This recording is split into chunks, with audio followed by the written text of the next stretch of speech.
Okay, so welcome to the show. I'm Kris. And Kris. And three things about Shanghai, living in Shanghai. Yeah.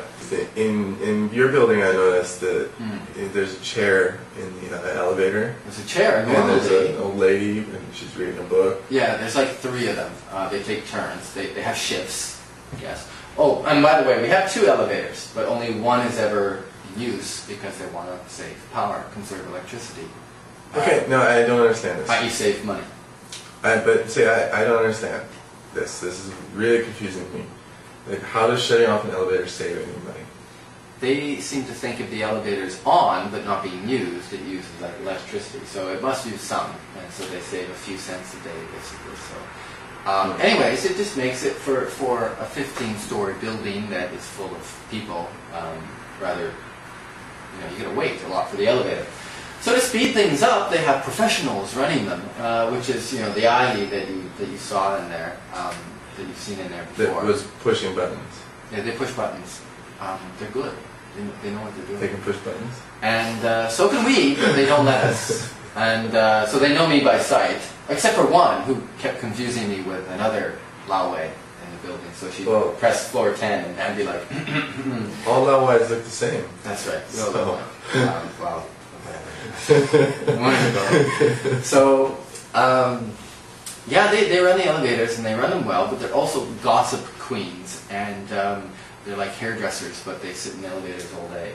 Do you think they talk about you? Oh, they talk about us. I know they do. What do you think they say? I know, for a fact. My wife has told me they know how often we order in food, and how often we go out to eat, and how often we cook. And of course it's China, so the smells waft in and out of apartments because there's no such thing as soundproofing or smell-proofing. There's no insulation. So my wife brought back groceries one day from the store, and they were surprised. They were like, "Oh, you're cooking today! Oh!" And how do you know how often we cook? But they do. They see us taking the pizza boxes downstairs or something. And I told you this before. They'll collect stuff from us. One of them specifically will take cardboard because she goes and recycles. Well, you gotta recycle. Well, you gotta recycle, but save the trees. Yeah, but I see their eyes on my garbage when I take it down. They're eyeing up my garbage to see what we're throwing out because they might be able to use it. So you think they go through your garbage?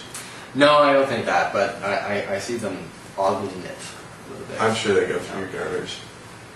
Somebody does, but that's another topic. Anyways, so yeah, elevators are an odd thing. They have these professionals who still run the elevators in lots of buildings.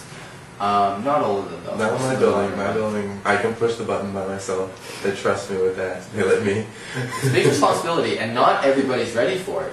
They're all over the closed door button. Well, that's true. That's true. You're waiting, you're shouting, wait, Danisha, and not everybody is up for that task.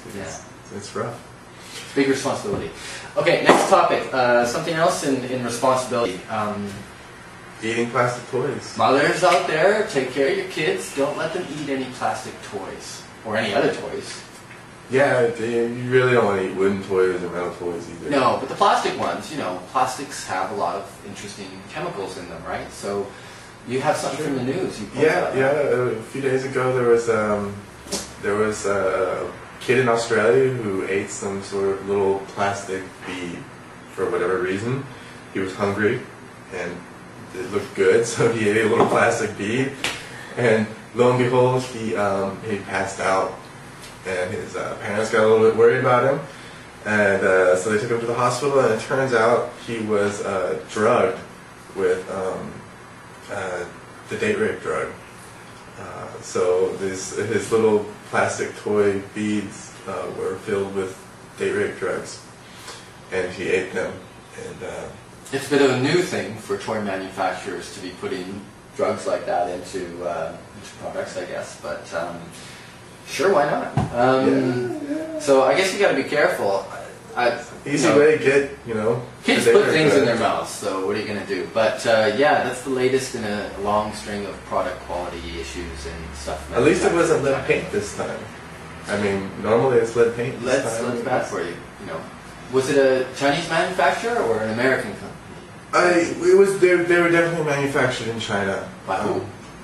I don't know. The kid was from Australia. It could have been an Australian company. Could have been. Anyways, it doesn't matter what company, but you told me before, it wasn't actually the date rape drug, but it was some kind of chemical that broke down different when components. he ate it, it became the date rape drug. So very odd, very different. Poor kid. Yeah, at least he wasn't on a date. That could have been. No, it could have been much worse, the consequences. But yeah, anyways, be careful what you eat out there. We eat all the time in Shanghai, so we should probably be more careful. Yeah, but I don't think that's a massive choice. No, I'm not into that stuff. Next, air pollution. Air pollution. So it's winter, kind of, now. It's getting coolish, and the air's crisp and almost fresh. Almost. Almost, yeah. Almost. Can't really say that about Chinese air, but so the summers, it's heavy, thick, moist air. You can just see the pollution. It just hangs in the air, especially coastal cities like Shanghai, anywhere humid. Yeah. So, but the winter, okay. kind of kicks up sometimes. You get those moderate days where it's breathable. Yeah, the air's thin. It's more clear.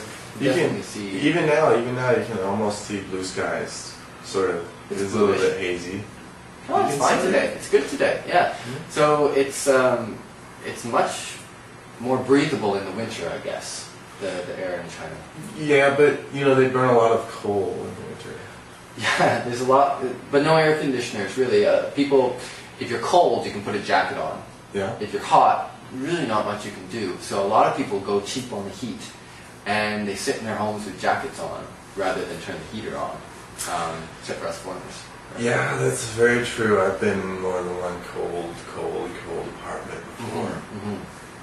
So it's a little bit better in the winter time to sort of walk around outside in the crisp, cool air of Shanghai. Almost clean. Yeah, air. Almost clean. Yeah. So if you're coming here on vacation, God, don't come in July.